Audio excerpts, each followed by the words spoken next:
Hello everyone, welcome back to my blog. I hope आप लोग अच्छे होंगे और अच्छे हो भी क्यों ना, क्योंकि दीपावली में घर की सफाई हुई है तो तन मन की सफाई भी हो ही गई होगी। बाय द वे, ब्लॉग ज्यादा लंबा तो नहीं है, बट मैंने दिवाली की सुबह से लेकर रात को सोने तक की हर स्पेशल मोमेंट को कैमरे में कैद करने की पूरी कोशिश की है। आई होप आप लोगों की दिवाली भी मस्त रही होगी। फिलहाल आप लोग मेरी दिवाली को एंजॉय करो। पता है कितनी भी हिंदी गाने बजा लो, लेकिन भोजपुरी सॉन्ग के साथ काम करने में जो एनर्जी है ना, उसका लेवल तो अलग ही है। मेरे भाइयों का दिन तो शाम को होने वाली दिवाली की तैयारियों में गुजर रहा है, लेकिन मुझे ना बहुत ज्यादा नींद आ गई थी, बिकॉज दिवाली के दिन सोमवार भी था और मंदिर से आने तक में 12 बज चुके थे। भूखे पेट खाना खाने के बाद नींद तो आएगी ही। एंड सो के जगी तो पता चला कि हमारे घर के पास में ही साध्वी शिखा साहिबा जी आई हुई हैं, तो हम लोग पहुंच चुके हैं उनके दर्शन एंड आशीर्वाद के लिए। वापस आने के बाद मेरे भतीजे को खाना था मैगी। उनका कहना है कि मम्मी तो रोज ही बना देती है, आज आप बना के दो। एंड इन्हें पसंद है बिना तेल और प्याज का सूप वाला मैगी। ये बनाना तो और भी आसान है। पता नहीं लोगों ने बुआ के रिश्ते को इतना बदनाम करके क्यों रखा है। लोग माचिस की तीली कहते हैं यार, बट मैं तो आइस की तरह ठंडी हूँ।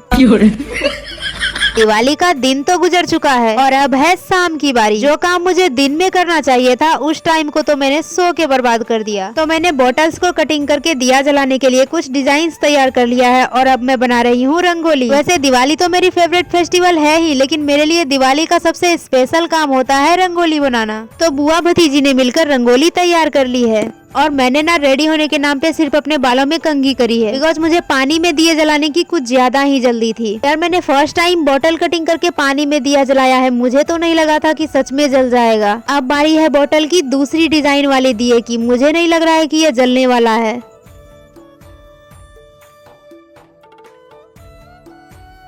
ये आखिरी वाला जलने के बाद मैंने एक एक करके सारे दिए को फिर से डालना स्टार्ट किया, लेकिन कमबख्त एक भी नहीं जला। चलो एक ही सही, कम से कम जला तो, यही बोल के मैंने खुद को समझा लिया और बाकी के दिए को मैंने रंगोली में डाल दिया। जब तक मैं दिया और रंगोली का काम खत्म करती, तब तक मैं घर में पूजा भी हो चुका था और सारे दिए रेडी थे। तो मैंने भी हाथों में उठा लिया है दिए की प्लेट और लग गई हूँ चारों तरफ दिया जलाने। पूजा तो पहले से ही हो चुका था, लेकिन फिर भी मैंने लक्ष्मी मैया और गणेश जी के सामने 2 दिए रख के प्रणाम कर लिया। लेकिन इतनी मेहनत से नयन ने पानी भरा था और उस पानी में सिर्फ एक दिए को जलते देखकर मुझे बिल्कुल भी सेटिस्फेक्शन नहीं हो रहा था। तो इस बार मैंने, नयन और भाभी ने तीनों मिलकर दिए जलाने की पूरी कोशिश की, फिर भी बस 1-2 दिए ही जले। अब रील तो डेली लाइफ का हिस्सा है और वो भी फेस्टिवल में रील्स ना बने, ऐसा कैसे हो सकता है। एंड भाभी तो है ही रील्स स्टार। मुझे तो नहीं पता है कि दिवाली में ये वाला रस्म सिर्फ बिहार में ही होता है या फिर ऑल इंडिया में। वैसे आप लोग जहाँ से भी हो कमेंट जरूर करना प्लीज। यार हम लोगों की दिवाली तो खत्म ही नहीं हो रही है।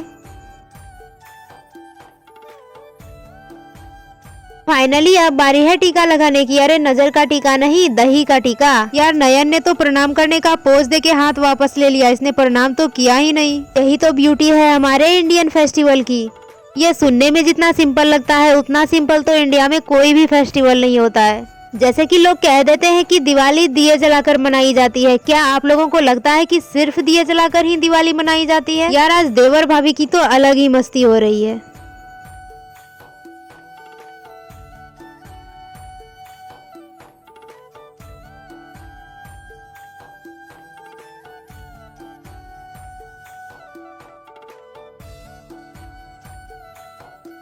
और ये छोटा टोमेटो तो आग देखकर कुछ ज्यादा ही डर रहा था, इसलिए मुझे इनकी हेल्प करनी पड़ी।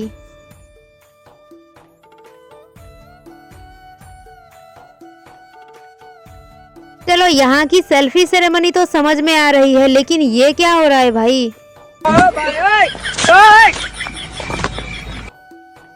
यार मानते हैं कि पानी का दिया बुझ गया है, लेकिन इन लोगों ने तो मिठाई खा के इसमें हाथ धोना स्टार्ट कर दिया है। हम लोग पूरी मस्ती के साथ दिवाली सेलिब्रेट करने के बाद पहुंच चुके हैं चाची जी के यहाँ और फिर हम लोग पहुंच चुके हैं दादाजी के पास। एंड यहाँ तिलक लगवाने के लिए इतनी लंबी लाइन थी कि क्या ही बता सकते हैं। यार ये तिलक लगवाने के लिए लंबी लाइन को देखकर ना बचपन की स्कूल के टाइम याद आ गए। हम लोग स्कूल में खाना खाने के लिए प्लेट लेके ऐसे ही लाइन में खड़े हुआ करते थे। प्लेट में मिठाई देखकर मुझसे सब्र नहीं हो रहा है यार, कब आएगी मेरी बारी। और ये लोग तो मेरी सब्र का फायदा उठाते हुए एक के बाद एक बैठे ही जा रहे थे। हमारी बारी आने में अब भी बहुत टाइम बचा हुआ था, इसीलिए हम लोगों ने तब तक में सेल्फी सेरेमनी को निपटा लिया।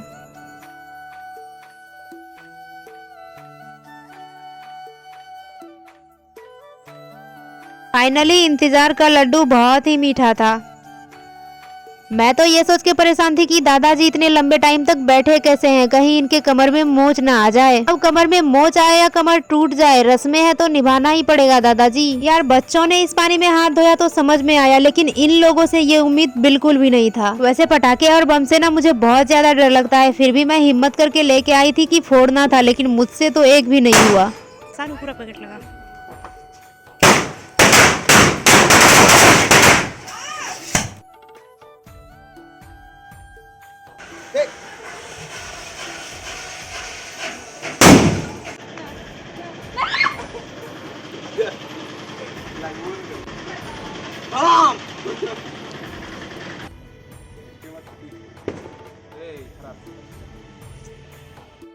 ज्यादा कलाकारी नहीं करना इसमें।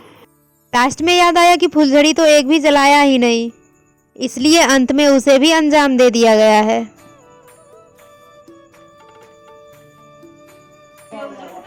Happy Diwali! Subscribe my channel.